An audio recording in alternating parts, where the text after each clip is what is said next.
Season 2, Episode 10, October. And can you believe that the weather looks like this? It's gorgeous. Gorgeous, I say. Gorgeous. Incredible. I think September was incredible month. Beautiful weather. It's supposed to rain a little bit next week, but... We must have broken some records for having like just a steady 2.5 weeks of 80 degrees sunshine. It was a really good run. Yeah, it was a good run. I had a friend that came to visit in September, but it could be any time. And she said to me, I didn't realize that Buffalo had so much green space. And we were, in the city. We were around Delaware Park and Hoyt Lake. And here we are at Chestnut Ridge Park. And it's like wherever you go, you're going to find green space. Green space in the city, green space in the suburbs. Really, Western New York, I think, does a beautiful job of that, too. I mean, agree. We're so lucky. Mm-hmm. Yeah. So the leaves have not started to change yet. That's pretty spectacular when that happens. Yeah. And this is a special place to look at the leaves when they've changed, too, because you have such a beautiful view. I mean, you see Orchard Park. Hopefully you can get a view of that city back there. Yeah. The windmills. I know on a clear day you can see the lake. I was going to say it's a little hazy today, but it is stunning. It's stunning. And it's everyone's out enjoying, getting ready for probably another Bills win, hopefully. Fingers crossed. Fingers crossed. Hopefully I didn't for jinx sure. it, so. Well, people are out enjoying today as well. So I see walkers, I see picnickers, I see people just relaxing. Oh, and maybe doing some dangerous things On the playground? Should not be standing on the swing set. Should not. Sit down. You're making me nervous. But there's a lot to do here. So we are in Orchard Park. We are at Chestnut Ridge Park, and we have, when you pull in, you see signs for pickleball, snowshoeing, cross-country skiing, tobogganing, hiking. There is the Eternal Flame. Have you been there? Yes, a lot of times. I was there before there was even a path there, when we used to roll the keg down the... The keg? They roll the keg down the hill and party at the bottom of it. I forgot you grew up in Orchard Park. Yes. So now we know what all our kids are doing Long here. before there were signs here. And an actual trail. The Eternal Flame is a little bit mind-blowing. If you try to blow that flame out, you just can't. No, Yeah. sure can. Yeah. So if you've never been here, come check out this park. There's so much to see. It is also a really beautiful place to find your zen. We had a little zen moment. Yes. Yeah. So I know this episode I'm really excited for, because we're kind of talking about all things mental well-being, healthy, mindful. Being mindful. Yeah. And I think, as we're going to talk about with Jean, it's a tough time, right? There's so much coming at us every day, between social media and the elections coming up and back to school. And so everything that's on your personal calendars, everything that's on the world agenda. Right? And you don't know what your neighbor's going through. You don't know that they may have just gotten bad news from a boss or a doctor's appointment or something. And there's a lot of things that weigh on us all the time. Yes. Like what you're talking about, that in the public and what's happening on a larger scale, as well as what's happening individually. And it's really, really important that we're able to take care of ourselves. Take care of us. Yeah. Yes, absolutely. You are number one. You are number one. So, so we are going to spend this episode talking about how to take care of yourself. Mm-hmm. Mm-hmm. Yeah. And how to eat well. And how to eat well. So, I mean, Ross doesn't get any better than him. I mean, he's adorable. He's fantastic. And he recently made a decision. I think maybe we'll talk a little bit about it, but he had a dream restaurant that he was thinking about, and then wanted to spend more quality time with his daughter, more quality time during the day and not late nights. Yeah. So made a choice to open something else that's always been on his bucket list. Yeah, I can't wait to check out Ladybird in Hamburg and talk to him. He's incredibly talented. Not only is he like this top-notch chef that can make you any kind of kick-ass appetizer, entree, but he is this amazing pastry chef. I mean, his desserts, his breakfast pastries, everything is like top notch. So And genuinely the nicest guy. yeah. So that's going to be amazing. Yeah. Well, I mean, get out and explore Western New York, whether it's out here in Orchard Park or someplace close to where you live. It actually, I mean, this is also the beauty of Western New York. It's so easy to get places. Right. So it doesn't really matter what zip code you're in because I actually challenge you to find a new green space. So if you are used to being in Clarence, maybe you go to Lewiston and walk Art Park. Or that hike that's down the gorge. The gorge, yeah. Or if you live in Buffalo, just hop on the highway and come out to Chestnut Ridge Park. There's so many amazing places to explore. Agree. But yeah, get out, breathe some fresh air. Does the body good for sure. Yes. I think we're going to take a little hike, right? Okay, let's hike it. Let's do it. I'm already feeling at peace. You're already feeling ready. We felt the good energy when we walked in the door. Sure did. We're super excited. So excited to talk to Jean Stinson. So Jean was, I think, our first podcast follower. She texted me right away. I'm a fan. After season 1, episode 1. I was like, I love you. I want to be on the podcast. This is so much fun. Oh, I'm so glad we're here. I know. It And is so fun. it took a little while, but I think Enormous the gratitude. timing of what we're talking about today. Yes. Like, I could use some mindfulness, help me get centered, grounded. It's been, just like life. It's just been, It's crazy. we like jumped right into fall and Today's the first day of fall. with all the things, it's just been, wild. right? And there's a lot that I think the world is throwing at us right now. A lot. Between elections and shootings and all of just the crazy spin, social media, everything Negativity. that's going on in the world right now. We have to remind ourselves that I there are a call lot of positive things happening in the world as well. Yeah. And it's important to be able to focus on good energy Yeah. and surround yourself with a Like-minded practice people. that works well and a community that you feel good in. Yeah. And to just, do good in the world. I don't know. Is that Zen. proper grammar? I think it is. Okay. I think it is. Yeah, So to do the Jean's best- gonna teach best us we all can. about it today. I can't wait. You're going to change the world. We're going to change the world Yes. today. Okay. So we'll do a little bit of a physical practice first. Is that okay? Let's Yes. get physical. So Animal. tell us about It will be a little different than that. I forgot my love it. headband today. I forgot my Not a Beethoven headband. So tell us a little bit about your background. Like you were feeling, Yeah, I went to school for psychology, but I fell in love with philosophy, especially Eastern philosophy. So many lifetimes ago.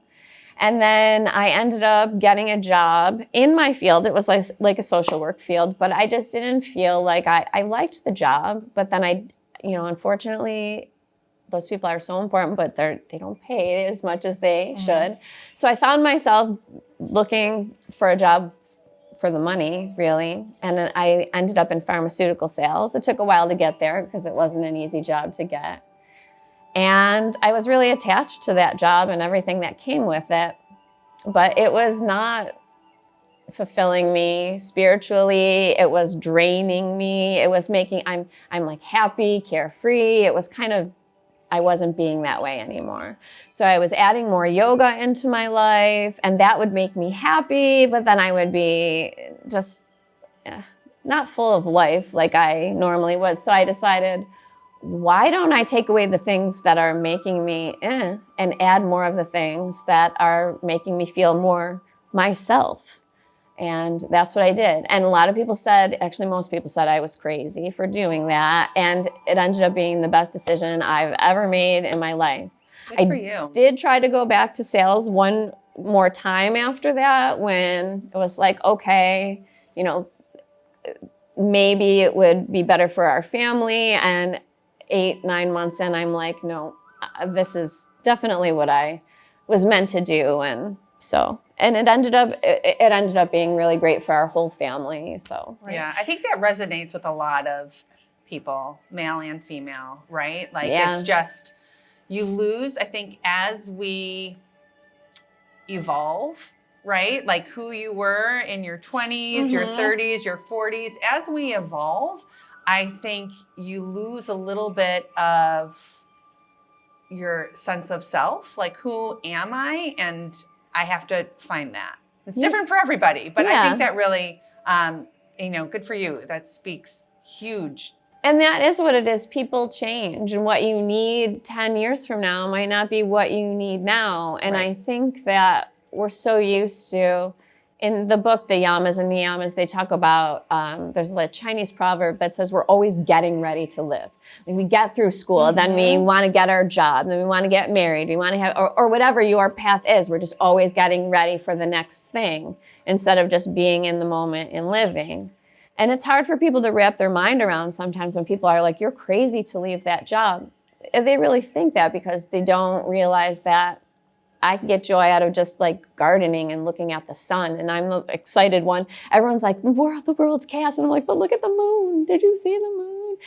It's a miracle. Those things are miracles. And one day we're not going to be here anymore. We're not going to have the eyes to see those things and the skin to feel the cool breeze. We're not going to have those things. People live as if they're not ever going to die, but I don't get invited to many dinner parties because I'm always like, you're going to die. You're going to die. But it just blows my mind that it's like this concept that everyone knows. Oh, well, but they do. I might need a hug, like right? don't. So it's hard when you start out because you're leaving school. You might have a lot of debt, right? Some school loans. So you're looking for that job. And there is a big hustle. So sometimes people are looking for these big jobs and these big paychecks. They're working 2 jobs. And that's great. And it's great. And there's a lot of need for that. But I think as life kind of moves on and you shifts, your perspective shifts too. Like, okay, now I'm 50 years in. I only have 20 or 30 left. Right. What am I going to do with it that makes a difference? And when I had kids, that was the thing. Like, I always thought, everybody, 50% of women their kid goes to daycare, they go back to work, and that's great. And I thought that would be me. But I was like, I don't like this. And I always tell people, if you don't like something, you can change your mind. It has to be something that is worth it for you. And for my husband, he loves to build things. So what ended up happening to him is he ended up getting the exact job he was meant to do because of my decision. We were kind of just like both content where we were, but because of my decision to back out of that, he had a decision to go forward, and we both ended up in the position. It was scary, but we both ended up in the position that was perfect for us. So it worked out. Yeah. Right. People look at it now and they're like, well, it's easy but it wasn't always like that. I made the decision when it was very scary to make it, but I just knew. Right. So it takes a little leap of faith sometimes, and that's the hard part. We hear the phrase, throw it out to the universe, right? See what happens. Throw it out to the universe. Do you believe in that? Yes and no. So we were talking earlier about energy follows thought. So all thought arises in the center of the mind, maybe the pituitary gland. If you think about it, that's where your thoughts are coming from. If you have the thought and you don't put it into action, then you're probably not going to get much out of it. Or say you're like, I want a job as a professor, and it does come by to you, but you don't have the capacity to hold it. you'll lose it. So like if you want to manifest something, if you want something in your life, there has to be like, you know, you have the thought that starts first, but then there has to be, well, what's next? There's a plan, because you can't just say purple Porsche and then open your eyes and it's there. So manifesting is actually, it's all like those birthday wishes though. Feels like they were just wasted. Wait, I just pulled up in the parking lot. Oh my gosh, thank you. I told my Maybe it'll be there students, when we leave. I told my students, when I roll up in a purple Porsche, then you'll all know, because I was saying it a lot. But then I changed my mind. I don't want to manifest that anymore. It'll be something else. But you do have to there has to be a plan. You do have to put effort into it. But you'll see it for good and bad. There's people that we know in the world that are in positions they probably shouldn't be in, because maybe they just absolutely believe they're like so amazing. So there is something. You may have had a manager like that thinks they're just so amazing and just like, you know, they have this way about them and they actually get that position. That's kind of a way of manifesting that. There's people that maybe they won't hold it forever, maybe it won't last because they weren't meant to have it. But so yeah, I do believe if people really want something and they think about it, they can create that situation for themselves. Yeah. I'm glad this is being recorded because I feel like I should be taking notes. Right? We can use this when we do your New Year's Eve, our goal setting on New Year's Eve. Our goal setting, yes. It's yes. really second. I keep see, that's part of it. I keep forgetting them to be writing a book. Right. But see, everyone's always trying to make themselves into the picture perfect version of themselves, which leaves us out of contentment a lot, because it's impossible. You can't be a picture perfect version of yourself. And you also can't be always happy and content. You're going to get bored. You're going to be restless. You're going to feel not good. And the only way that you're not content with those things is because you're thinking that you always have to be calm and you always have to be peaceful and you always have to be happy. No, you can be mad. You can be angry. You can be all of those things. You just have to be content with being that. So part of self-study, svadhyaya, it's called in Sanskrit, is studying yourself.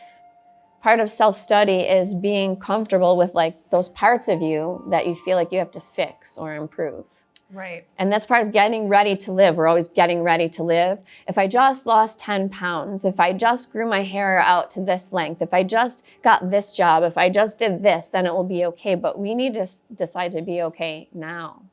It's like jeans in my head. Yeah. It's like jeans in my head.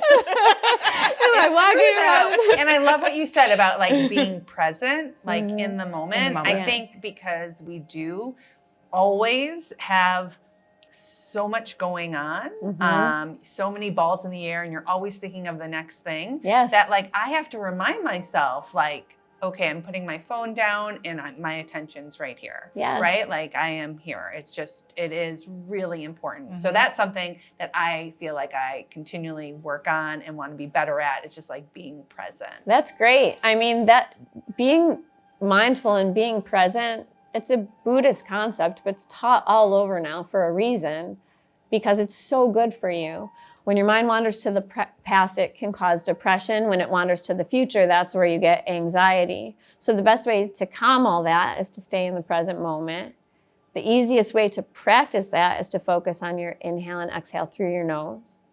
Your nasal passages are actually lined with skin that's extra sensitive. So when you inhale, you can feel that cool air now. And now it's been there all this time, but now you guys can actually feel it, which is like when what you focus on is your reality, right? So now the reality is that the air is cool, the exhale is a little bit warmer. So it's difficult to keep your mind to sit and stay. The mind's a monkey. It's jumping everywhere. Diaphragmatic breathing or yogic breathing, it takes about 6 months to a year to get it to where you're flowing evenly. But if you want to check in with how you're doing with your breathing, the best way to do it is to lie in crocodile on your belly. So if you want to do that, we'll do diaphragmatic breathing. I love that. And then you can see, like, you can just see. You can just So we might not be good at it today, is what you're saying. You might notice that, a lot of people, when when they start, they have paradoxical breathing. Like when you inhale, your belly goes in. My mom had that, and she's super anxious. And when you exhale, your belly goes out. And a lot of people have said, my belly's doing the opposite. So that's paradoxical breathing. We weren't born that way. You know, you watch a baby and their belly rises when they inhale and falls on the exhale. Like that's how we're meant to breathe. So let's see how far away we are from that normal breathing. Okay. Lie down on your belly. So just fold your forearms like I dream of Jeannie. That's showing my age. Oh, I love it. Grab your biceps and then just rest your forehead down. Okay. Yeah, that's perfect. Right on your belly. No, you're perfect. Right, just like right down. Downward dog. No, this is it. This is the posture. Okay. Now, if you wanted to be completely, if I wanted to be picky about it, I would say you can keep your head down and see how good I can teach. If I can say it without you having to look at me, that's beneficial to your neck. I hope our podcast people are doing it at home too. Actually, they can do it at home if they want to. Open your legs about a little bit wider than hips width apart and try pointing your toes out in opposite directions. Yes. And you might already be like, I hate that. So just notice how it feels. Bethany, you're still on the tops of your feet, but if you point your toes out to opposite directions, yes, like that. Oh. It's weird. Yeah, it's a different, so that's a stretch in and of itself. And this is actually a back bend. It's a very gentle back bend. If you move your hands, you might not have to, but if you move your arms a little bit closer to your chest, you can get even more of a little back bend in the upper back. And then if that bothers your feet, so you have to notice, you're in charge of your body. So if that bothers your feet, then just move them back the way you had them. A lot of people move them with the tops of the feet on the mat. Bethany, rest your forehead on your forearms like this. Oh, so far down. So far down, yeah. And just find a way to get comfortable. So your bones, let them be heavy. They hold you up all day long, all day, every day. So start to let them relax. And if you're in a posture if you're in a way that you need to move a little bit to adjust yourself so that you can relax more, go ahead and do that. You're not frozen stuck there. Let your bones be, yeah, that looks better. Let your bones be heavy. Let your muscles soften and relax over the bones. In this posture, you're turned away from the outside world. You're going to attend to your inner world. All that outside craziness, the fighting back and forth, all the nonsense, all the noise, it's there. Your mind will wander to it. When it does, just notice and then just bring your awareness back to the breath. Take a scan of your body from the crown of your head. Start softening all the way down to the tips of your toes. Relax your face, your jaw. Relax down your neck. Relax your shoulders, low back, glutes, legs, ankles, feet. Everything starts to rest. Draw your awareness to your navel region. We hold our bellies in sometimes all day long. There's a lot of tension held here in the sacral chakra. So let the belly soften and relax. Sometimes it's hard to do, just let it go. And when you inhale, allow the belly to expand. You'll feel the mat resist. On your exhale, allow your body to relax. Also, your low waist. On your inhale, let your low waist expand. It's more subtle. It doesn't have the mat to resist. But add that so the belly and the waist expand on the inhale. And on the exhale, you relax. Keeping the face and jaw relaxed, shoulders and neck relaxed. Notice your low back. On your inhale, your low back gently rises. On your exhale, it gently falls. So you have that whole space, the navel center, the waist, and the low back. Inhale, everything expands. Exhale, your body relaxes. And the breath is deep, deep in the space of the hips and pelvis. So no more shallow chest breathing. When you leave here, when you're driving in the car, you're going to relax your head, neck, and shoulders, and you're going to remember to relax the belly and breathe diaphragmatically. So the 5 qualities of yogic breathing: deep, smooth, even, without pause and without sound. You have it deep in the space of the hips and pelvis. It's gentle but deep. Best it can be for this moment in time. Don't judge. Always be curious about what's going on, but no judgment. Notice if your breath is smooth. If you have a lot of energy, if your baseline is nervous energy, like mine tends to be, or you've just got a lot going on, the breath will be choppy, jerky, shaky.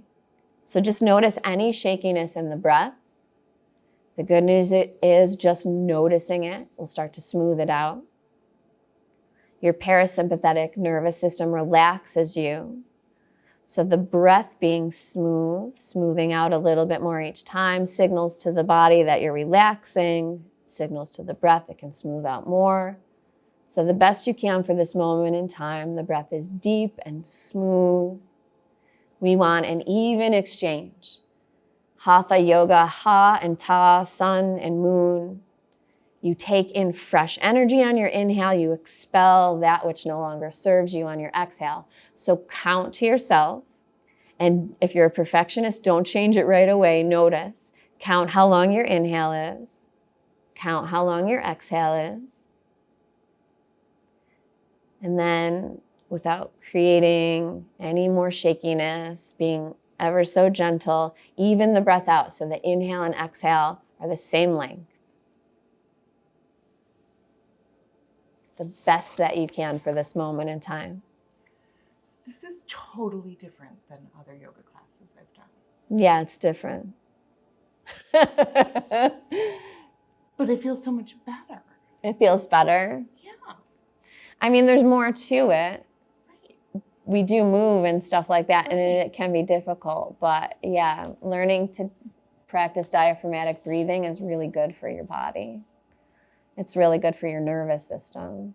Yeah. I already feel relaxed. You look relaxed. Do I? Yeah. It's Maybe just not not when we hear it back on camera, because I'm sure my breath is going to be like. No, I didn't even think about that.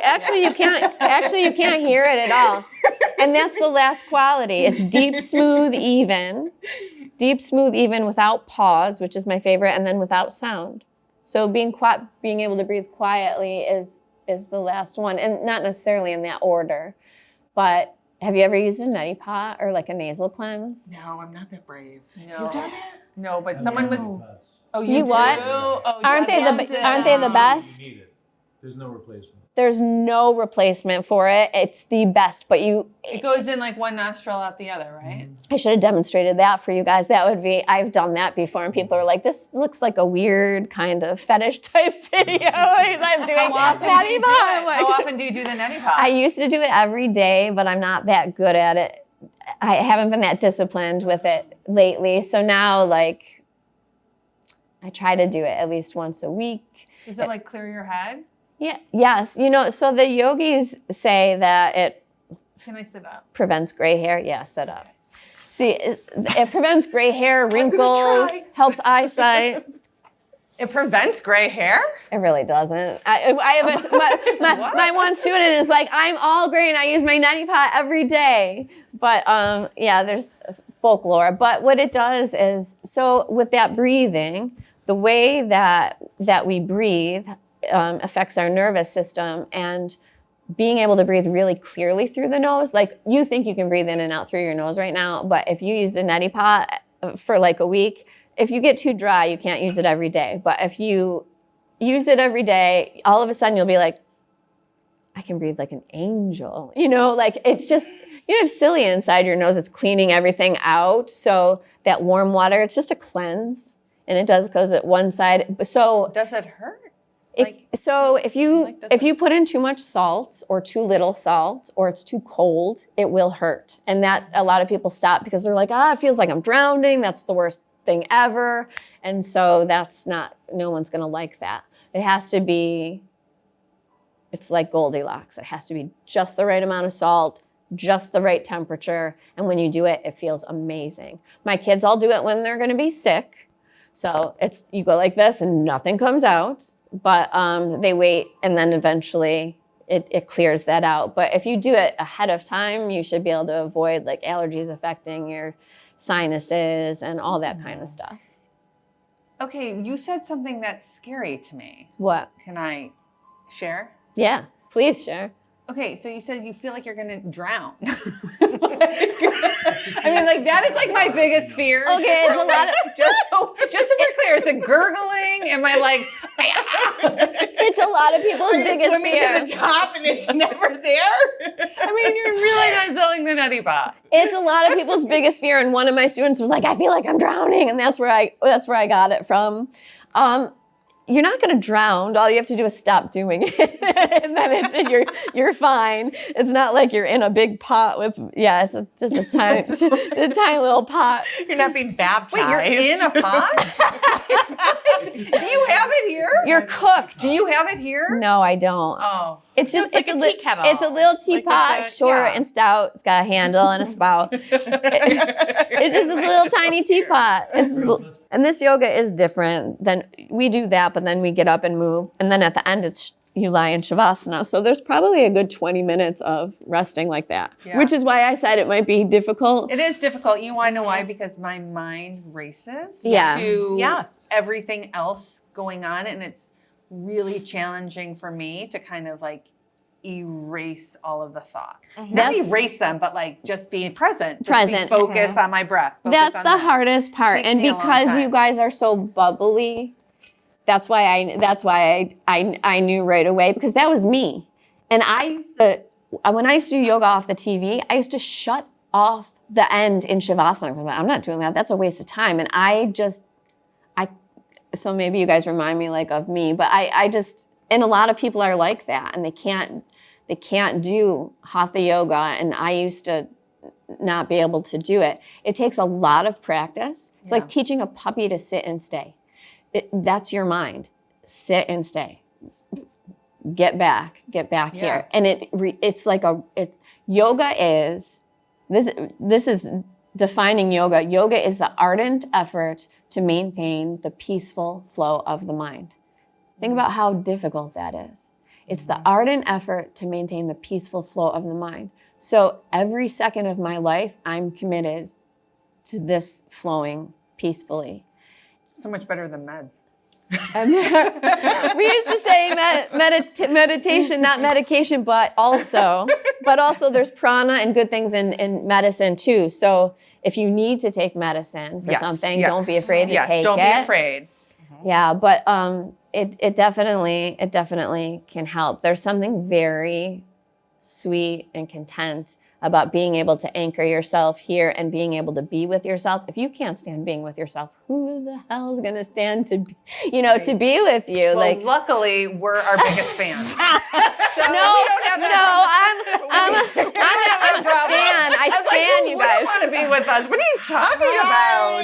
Marty, I need a little pick-me-up. Yeah, no, see, you guys are fun, and that's good. And people need that too. They need joy and fun because there's so much. Yeah, you know. and they need this, absolutely. They need So a question, you instructed beautifully that we should be breathing and exhaling through our nose. In and out through the nose, yeah. Yeah, and I was taught that it's like in through the nose, out through the mouth. Can we talk about that? Am I practicing wrong, or Well, not that I really practice it, but was it in yoga that you were taught that? well, to get grounded. Like if you need like 3, like if something comes up in life and you start to feel really anxious, like put your feet on the ground, breathe in, breathe out like 3 or 4 times, and then just take a moment and then respond. You know, something like that. Like if Bethany was to say something that, really shook me. Never happens. No. But like I think. Right, take a few deep breaths. Yeah. There's different practices. There are some advanced breathing practices in yoga where you breathe out through the mouth. But I would say if something works, like if you've tried that and it works for you, then that's But should I try it the other way? So I tell my kids all the time, they're so sick of hearing it, breathe in and out through your nose. It's very gentle and it conserves energy. And if you're like playing a sport or you're, doing anything, if you can calmly breathe in and out through your nose, it's going to give you so much mental clarity, not only physical energy, but it gives you so much mental clarity. It just feels really amazing. Yeah. So it's like, Well, like your runners, right? Yeah. Like Judd, when you ran, right? The marathon. do they marathon. do you breathe out through your mouth? Were you breathing I through breathe everything through my mouth. your my, mouth breather?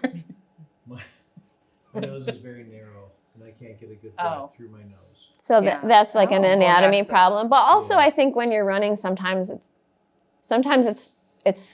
so stressful on your body that you can't breathe in a relaxed way in and out through your nose. Right. And I think maybe runner's high. I'm not a runner. It looks terribly awful to me. Like I just every time I I'm see with you, people, Jane. they look miserable. They look like they're going to collapse at any second, and I just That was like me when I I did just- my race. I was like, oh my God. and I'm like, it just looks, that's too much for me. But I imagine maybe runner's high when you're in that zone, when you've passed the point, like it's the same thing. Your mind's wandering. When you get it to sit finally, that's probably similar to that, where you are just flowing. You're just flowing. So that's like the same as meditation. But the breathing exercises, when you're in class, when you're breathing in and out through the nose, that's the way that they do it in Hatha Yoga. Is very relaxing and energizing. But there's other practices too that teach stuff in a different way, and there's not just one way to do things. So I would say if it works for you, do it. There's stuff in yoga that I was like chanting and stuff like that. It used to drive me bananas. So sometimes there'll be things that you're adverse to, and that's okay. Think Do you about chant why. here? I don't. My teacher, Joanna, she does the student teacher prayer, so she sings it. I used to do the Maha Mrityunjaya mantra, but I don't anymore. I don't. Maybe if you did like a Go Bills or something. I definitely did say we dedicate this practice. We always say to that which is greater than ourselves. In hopes that any benefits we receive will in turn benefit those around us, our community, and the world. And the one time we were going home for Monday Night Football, and I was like, and go Bills. And everyone was kind of like shocked, but laughed. But yeah, go Bills. We can include them. We can include them anytime. The Yeah. priests do. Do they? That's so cute. I love The that. priests are like, and it's a Bill Sunday. I love that. Well, Yeah. so It's fun. It draws the community together. Right? The energy of sports, the energy of everyone watching the same thing at the same time. Yes, like the that's really collaborative cool. win. Yeah. It's great. Like I wouldn't underestimate that kind of stuff. People can move mountains. There's been, a ton of cool things people have done peacefully just by being together. So So how do we sign up for your class? you go online at www.Karuna Yoga Buffalo, not Corona, but it's Karuna. yeah, Okay. Karuna. Yeah, Karuna. It's the Buddhist word for compassion. So that's why I picked it a long time ago, because Eastern religion was my first love. It was so amazing because it basically says, try this. If this makes you peaceful, do it. If not, try something else. It's so gentle. It's not like you're bad if you don't do this. So I really loved that philosophy. It was really, in my 20s, we all struggle at different times. It was a nice solid ground for me to land on. So the philosophy was really nice. And it pairs so well with yoga, so that when I was doing the yoga training, it just all made sense to me, because it's all about being good to yourself. Yoga is not a religion. A lot of religions use it because it's a way to purify the body. So when we get up and do the physical practices and also the breathing, it's a way to purify the body and prepare you for meditation. So a lot of religions will use it because they believe in purifying the body. So it gets kind of mixed up in that. Some people wonder, is it a religion? Is it not? Yeah. But it's just a really nice way. Ahimsa is non-harming. It's the first ethical practice. It teaches you to put yourself first. And in the West, we're so prone to guilt. Like Eastern philosophy doesn't have that guilt. It says, if you feel guilty about something, feel it, notice it, and decide, I probably don't want to do that again. Here, we carry guilt with us in a big sack, for everything we've ever done. And think, Well, have you met my mother? Yeah. Does she lay the guilt, or does she feel guilty all the time? No, she lays it. Yeah. So that's why. But we love you, Lana. We and love we know you're a fan. Oh my God. It's so funny, but they were grown up, they were raised that way, right? To have that guilt so that you don't do the wrong thing. But, we have our own barometers. You're good people. So if something makes you feel not right, then maybe you don't want to do it again. But it's not about beating yourself up. It's about letting it go. But it's harder for us to do that, I think, because, and even especially as women sometimes, because we think we have to do everything, right? And you just can't. You can't be the best worker, the best mom, the best wife. But you see everyone else doing it. And then behind the scenes, they're like, and crying. Right. But that's another thing. Like, people aren't really super genuine all the time. So everybody's got this persona, this mask that they put on. I don't really have that as much anymore. It's kind of dissipated through the years, which is also why, sometimes it's a lot to talk to me, because people aren't used to that. Like, when people say, how are you? They want you to say, I'm fine. They don't want you to say, well, I'm suffering right now because but if everybody were truthful, you suffer less. Everybody suffers. It's just yoga teaches you to be more skillful at it, so it doesn't take you down. We all have anger. We all have emotions. I don't walk around floating on a cloud peaceful all the time. I get mad. But then I'll be like to my kids, I feel like I really would like to twack you in the nose right now. However, I'm going to pause and breathe and think about, we have things come up. But as long as you're not your feelings, you recognize you're not that anger, you're not that sorrow, that's not you, it's a feeling that you have. Mm-hmm. You can't have sorrow without bliss, bliss without sorrow, you can't. So just to change your way of thinking about things and maybe sit with those feelings that we normally want to push away. Right. And they transform when you do that. It's a lot. So you teach only out of Body Wellness? Body Central? No. So or where? So I teach all of my classes here except for one. Okay. Monday night is at a church on North French Road. It's set far back. There's a sign in the front that's always changed and trying to say something funny. But the only people that are in there really are us. And so Monday night, it's dark, candlelit kind of thing. But in here, it's like that too. So yeah, most of the classes here. And Joanna, I have a teacher that has been a student of mine forever. And then she did the 200-hour training, and now she's in the 500-hour training, which is really cool. So she teaches 2 classes, and she's amazing. She's so sweet. She's so nice. And she kicks everyone's butt. Like, her class is not as gentle as mine, although I do sometimes too. But yeah, so. Good. Thank you. Thank you so much. Thank you. So we are really lucky. We're getting a sneak peek at Ladybird in Hamburg. We are here with Chef Ross Warhol. Hello, welcome to Ladybird. Oh my God! So you're actually, I think, the first 2 people to see it here in Berg. Yeah. Yeah, we went straight for the merch. Yeah. Straight. Yeah. Yeah. Love this apron. Yeah. It makes me feel so important. Like, all my meals are going to turn out like Ross's. Yeah. What do you think? Yes, and then you wake up. Slim chance. This is beautiful though. So it's not open yet, right? No, we're almost. Yeah, we're just one more inspection away. So realistically, we're probably about 2, maybe 2.5 weeks out. We're gonna slowly open the door for a quiet, soft opening, and expect an announcement to the public probably second week in October. Okay. Yeah. Amazing. Yeah. Amazing. How lucky is Hamburg to have this? Oh my right gosh. here. Ladybird Deli and Bakery. Yeah. So you thought of this concept? Yeah. So through my culinary journey, at one point I decided to go to baking and pastry school as well, in case if one day I own my own restaurant and my pastry chef called in sick. I would need at least to know how to make a cake. Right. So went to pastry school and I ended up falling in love with it. And I actually prefer to bake more than cook.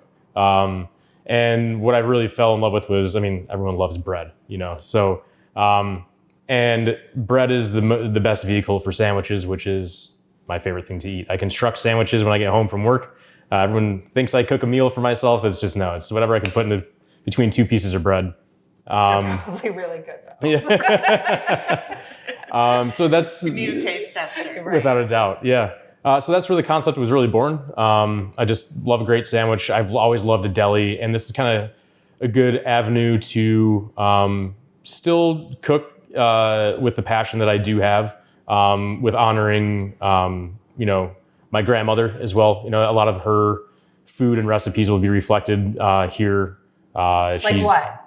I mean, we'll have her favorite thing that grandma would make? She would always make me like a pork cutlet with, green beans and spätzle. So that'll be on our lunch menu most likely. In the deli case, you'll find her, potato salad. We'll be making her pierogies that are available to, purchase by the dozen type thing.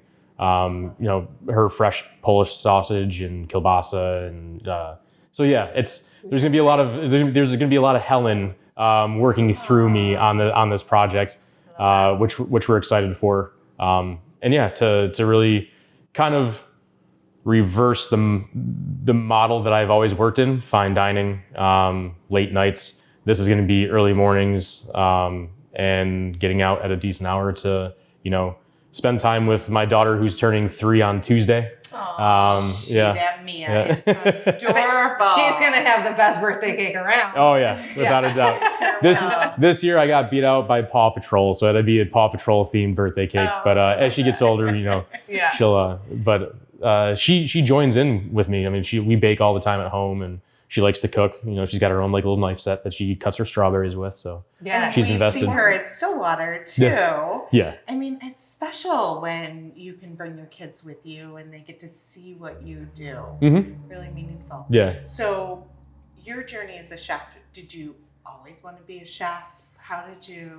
So I always thought I was going to be like an engineer of some sort because I loved building. I loved eating my whole entire life. And it was really probably my junior year in high school. I realized that culinary arts was probably something that could be a happy medium between all of it. Working with my hands, building, constructing flavors and plates and experiences. And that was realized when I was just working as a dishwasher and saw the controlled chaos of a kitchen and really liked the atmosphere. Mm-hmm. So that's when I got my internship my senior year at Daniel's here in Hamburg. And I worked with Daniel Johansen for a year and a half before I went off to culinary school. And that's where it really began. Yeah. So it was kind of not a late bloomer, but it was really never thought of until actually my senior year. Did you go to school here in Western New York, or did you leave and then come back? I left multiple times and came back. Yeah. Okay. So I went to the Culinary Institute of America in Hyde Park, just in the Hudson Valley. After that graduation, I came home and I worked at the Athenaeum Hotel in Chautauqua seasonally, which gave me the opportunity to, in the off season, go to pastry school, come back, work another season, leave again and go and cook at El Bulli in Rosas, Spain, which was at the time the #1 restaurant in the world. Wow. Alinea in Chicago, Franz and Lienberg in Stockholm, Sweden. Just kind of a tour of everywhere, French Laundry in California. So I was back and forth a lot. And it was really then I've linked up with my mentor, Chef Stephen Durfee, and he really kind of paved and showed me the way. And it was great. He was actually in town like 3 weeks ago. He flew in from California with his son to ride the Erie Canal on their bicycles for like 3 weeks. Oh, so wow. Yeah, he stopped in Buffalo for an overnight and got to catch up with him. Nice. Yeah. Nice. Yeah. And I mean, we've enjoyed your meals as celebrity on the Get House team, but you've cooked for some actual celebrities too. Really, quite a few. Right. Although we will take you on tour. If we happen to go big. Yeah. We're going to Chestnut Ridge next, though.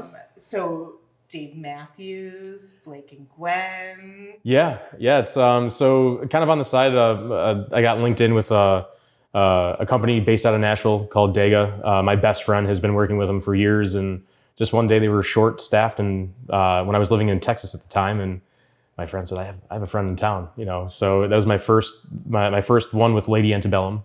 And from there, it just kind of was a call-up basis. And then the last 2 years, I was pretty much on a regular crew going out every few weeks, every 3 or 4 times a month. WWE wrestling is a big one. I do a lot of cooking for the wrestling, production. They must be hungry. Oh yeah, it's a massive amounts of food. Like there's one person that cooks chicken all day, and that's it, just cooking chicken. Yeah, but yeah, it's been a lot of fun. Rage Against the Machine. Yeah, Blake Shelton, Zach Brown. I love that Who else? It's so fun. The Luke Bryan. That was Luke Bryan. Doja Cat. That was an interesting one. I'm like, I don't even know who she was, but it was a pretty cool show. Yeah. But yeah, super lucky and fortunate with being able to do that and see the other side. Right. And I never thought that path in a career could be within cooking. Like they would need traveling chefs. Yeah. Makes sense. I mean, I would never think that either, but it does make sense. Yeah. So do you get to create the menu based on what they like, or are they? They do have their requests, and their guidelines, but mostly it's up to the staff that, what we're going to cook that day. And honestly, what's really available, because we're at the mercy of, Restaurant Depot and Wegmans or whatever grocery chain is in that state. Right. So it's not like we're placing orders through like Cisco or US Foods like we would like a typical restaurant. Table. Yeah, exactly. Yeah. Mm-hmm. So do you watch The Bear? I do.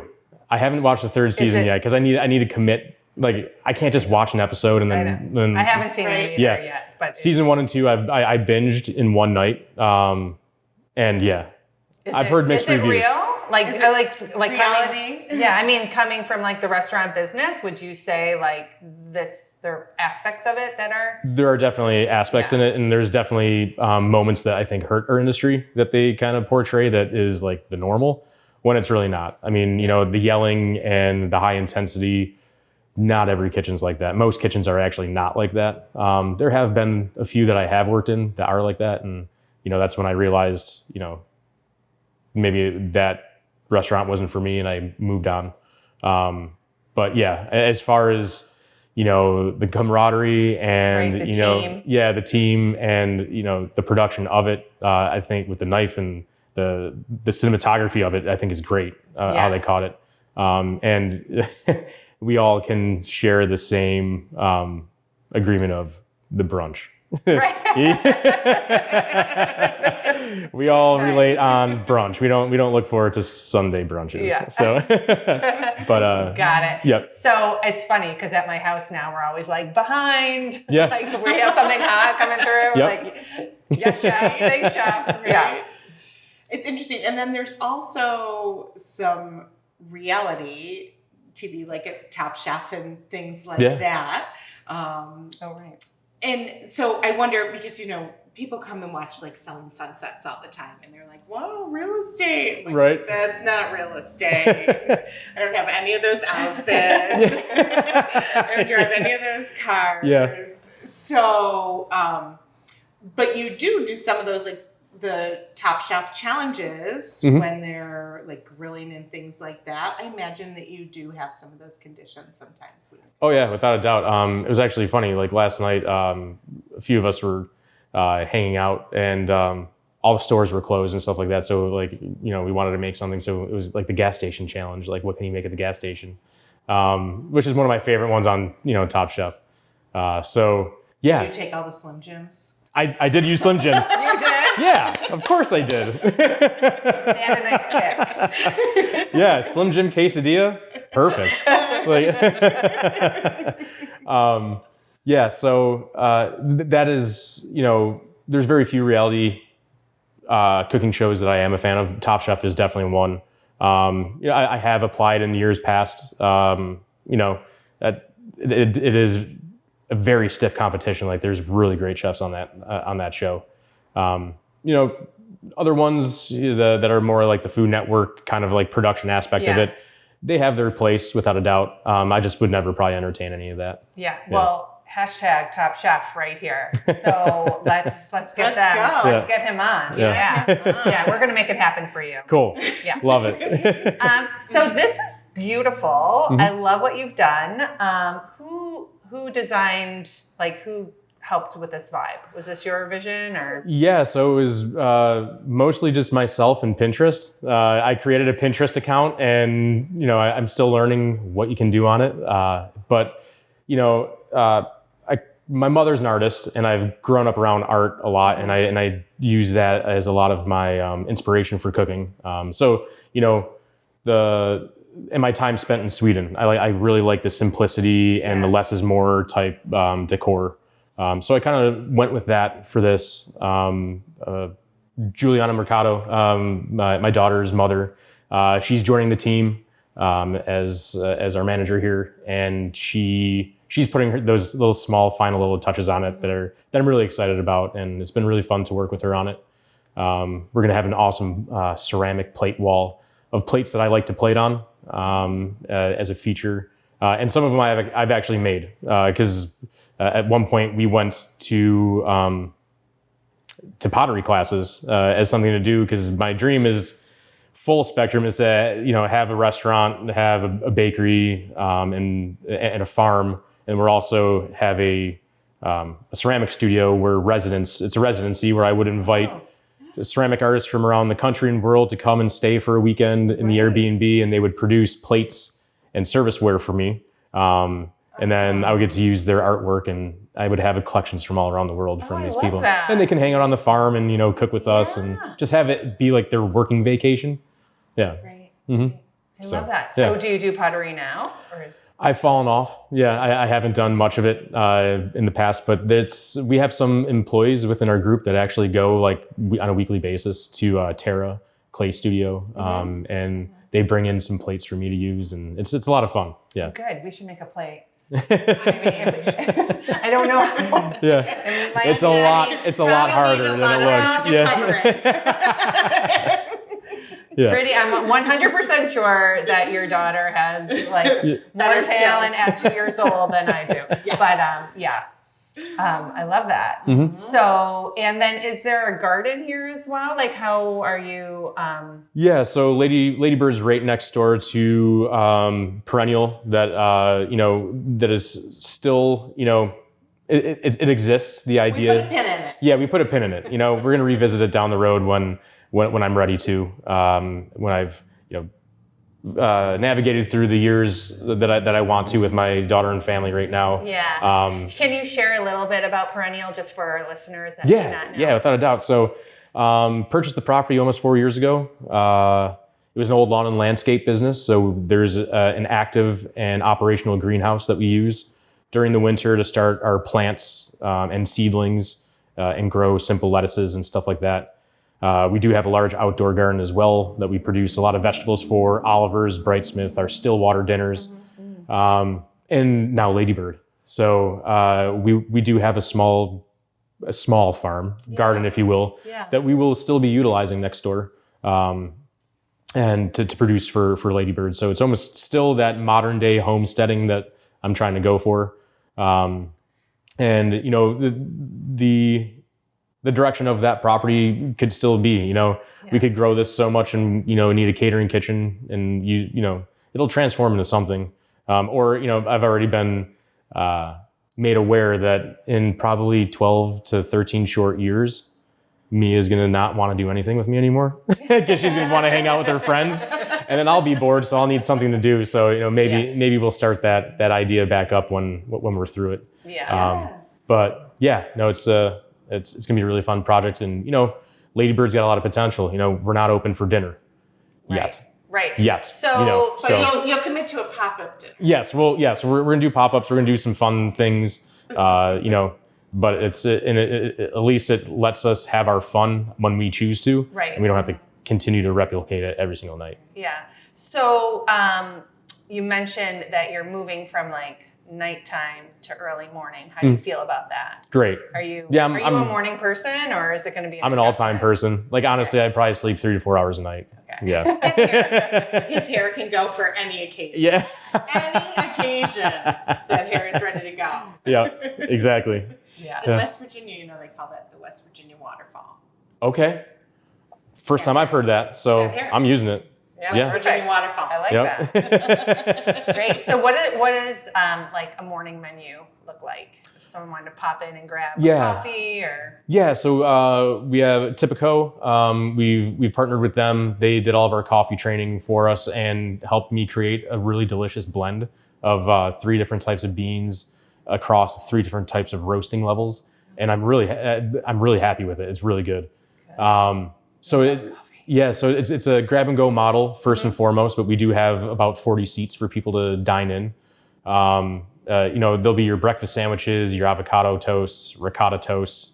There'll be some plated options coming from the back kitchen, like an eggs Benedict, a country fried steak, and then a lot of pastries. So we'll have savory pastries, your croissants, your almond croissants, savory danishes, cookies, brownies, parfaits. Yeah, it's gonna be great. And then come 11:30, 12 o'clock. Haven't really decided when we're switching the menu, and then it switches over to a lunch menu. It's more, deli, hoagie sandwich type things. Again, it's a steak frite. We'll have a cut of the week, if you will, where we'll feature like a New York strip steak in our case, where you can purchase and take home and throw on your grill, or you can pick your steak out and we'll throw it. It's a little market too, right? You exactly. can get dinner to go and. Yeah. So we're open until 6 p.m. So we can catch people, as you notice, go on a state road. It's very busy. Yeah. People coming in, to and from work. So the goal is for them to stop on their way home and grab, a quarter potato salad,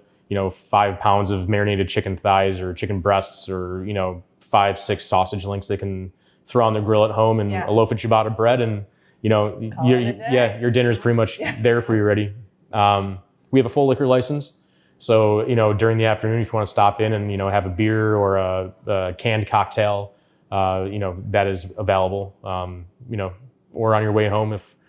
So you pretty much are doing it all. Yeah. Or on your way home, you want to stop and, pick up some groceries, or you want to have a glass of wine, and a small charcuterie plate type thing, and, catch up on some emails before you go home or something. This is the spot to do it. Yeah. And you mentioned the coffee. I love the community partnership within the chefs in Buffalo. Yeah. It's really special. I don't know that every part has, when you're traveling, such special local restaurants.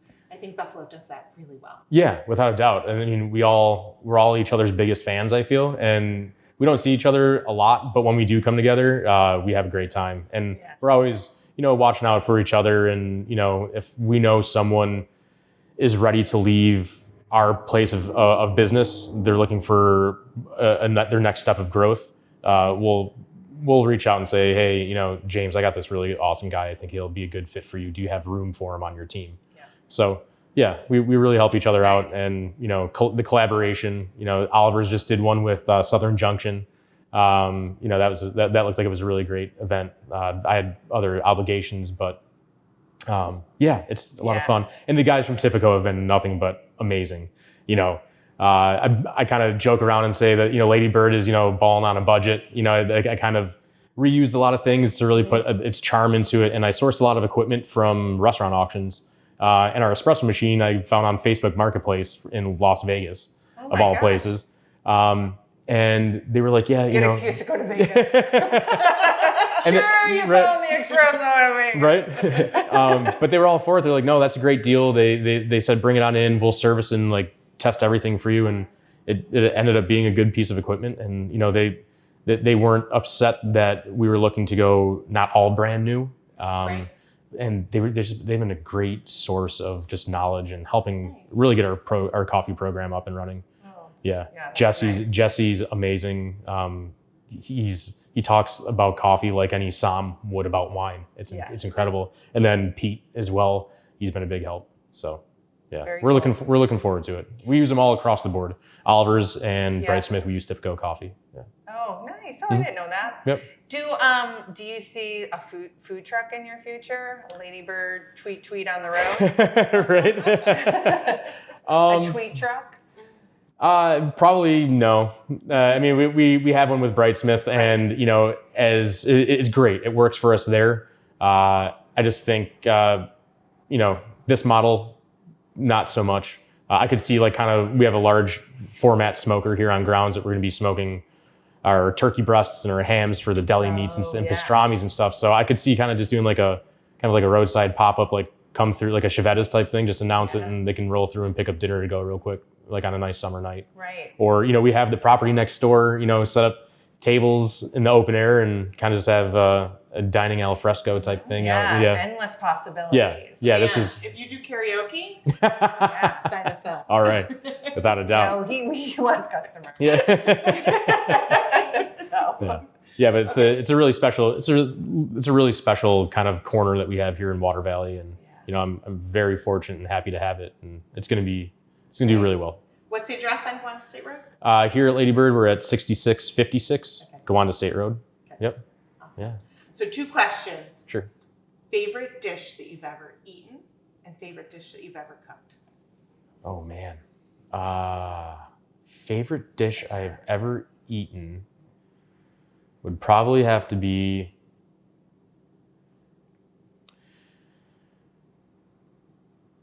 it was at Matt Barin, a restaurant in Stockholm, Sweden.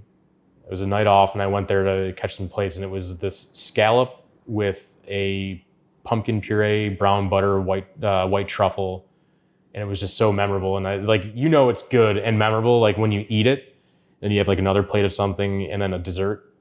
And then you go and reorder that plate again after you eat dessert because you want to have that bite one last time. So yeah, that really sticks out to be memorable. My most favorite dish I've cooked. I would have to say, that one would probably be. I've done it a few times. I call it chicken of the sea, like kind of a joke on like a canned tuna or something like that. And it's halibut that I wrap in chicken skin and then cook it, crisp up the chicken skin. So it's crispy chicken skin on the outside, but inside it's a nicely cooked piece of halibut fish with black trumpet mushrooms, roasted cabbage puree, just a nice earthy dish. Yeah. You like halibut because I do. Yeah, we have did that. the scallopit. Scallopit, yeah. Scallopit. So that again, was a nice fusion. Yeah, so that was really fun. Again, collaboration and community of chefs. So one of my good friends that I've worked with when he was in high school and I was just starting out in culinary school on my internship, he has gone on and has worked in amazing restaurants as well. And he has a restaurant called Seven Adams in San Francisco that just earned a Michelin star. So we follow each other on Facebook and stuff, and I've seen him do this technique, and I just reached out. I'm like, I've been trying to do that for years. Like, if you wouldn't mind, can you just give me just a small like little clue or hint? And he sent me the whole entire procedure, word for word, exact temperatures, times, like written out. And he's like, hey man, good luck on opening Ladybird. I was like, man, he's following me too. Like, he's keeping up on me and knowing that I'm about to open another restaurant. And so the scallopit, was that scallop farce over the halibut and then set. Good. Yeah. I loved it was really cool technique. And, I also love that honey cake, the honey bread at the end. Okay. Yep. That was. Put that on the menu. Yeah. Yeah, that was actually inspiration of just like an Aunt Jemima French toast stick. Because I used to love the French toast sticks from when I was younger. I still eat them today, but yeah. Well, Good. don't stop cooking. Yeah. Yes. Ever. Yeah. But congratulations. Thank We're you. really excited for you. You've already done tremendous work in the community and you're just continuing to flourish. And we're so excited for Ladybird to open, and we'll definitely We'll be be here. customers. If you get into a Please. bind, we have the Yeah. merch. You already got the We're here uniforms. for Jump Yep. behind the counter. We got you. We're Yep. free. Yeah. Yeah. Excellent. No, thank you for all the support, and thanks for having me on. Really looking forward to welcoming in the patrons and Yeah, it was easy to get here. I mean, right? So fast. And right. I mean, we came were from in Williamsville. It was so easy to get here. 22 and minutes, so 25 minutes. it was so Yep. easy. yeah. Good. Yeah. Perfect. Yeah. Good. Well, we'll see each other soon, All I'm right. sure. Thanks, Chef. Yes, thank you. Do you hear that rustling? It's okay. It's the wilderness. It's nature. We're in their home. Right. I mean, I don't mind a chipmunk or a squirrel, but a snake, A bear. a bear? We didn't come across any on our hike. It's the little critters that bother me. Okay, you can handle the bear. The bear, no problem. You'd give it a hug. Sure would. This was a good episode. Oh my gosh. So fun. Fantastic. I feel grounded. Little zen. Yeah. Thanks, Jean, for kind of keeping us mindful. And I'm going to go back and take a class, I think. Definitely. I definitely am. And I'm going to practice breathing out of my nose. Mm-hmm. So is Judd. Mm-hmm. What about that neti pot? No, thank you. No, people do live for it. But when she said I'm drowning, I was like, Nope. But nope. yeah, I don't know. I mean, maybe if you demonstrate how to use it, then we'll try watch it. some YouTube videos. Oh, okay. That could be fun. Maybe. I don't know. And Ladybird, we are coming for you. First of all, wait. coffee. I mean, the special blend, 3 different beans. Yeah. I mean, I'm so excited for that roast. Me too. And the food, and there's so many opportunities. And it sounds like, I mean, they might do some private events, some tastings. You can go there for breakfast and lunch, a little happy hour. I love it. Grab something to bring home for dinner. That's right. He's awesome. Ross, if you need taste testers, don't forget us. Sign We're us right up. here. We're ready. right here. We're going to take one for the team, and we're going to taste all your pastries and all your deliciousness. Absolutely. Yeah. Oh, No, gorgeous. that's And amazing. what a gorgeous hike we had. Yeah. Chestnut Ridge is a beautiful spot. With a lot of very friendly Buffalonians. Yep. A lot of people on our walk today. They were out with their dogs. Yeah, it was really, With their it's lunches. been lovely. Lovely.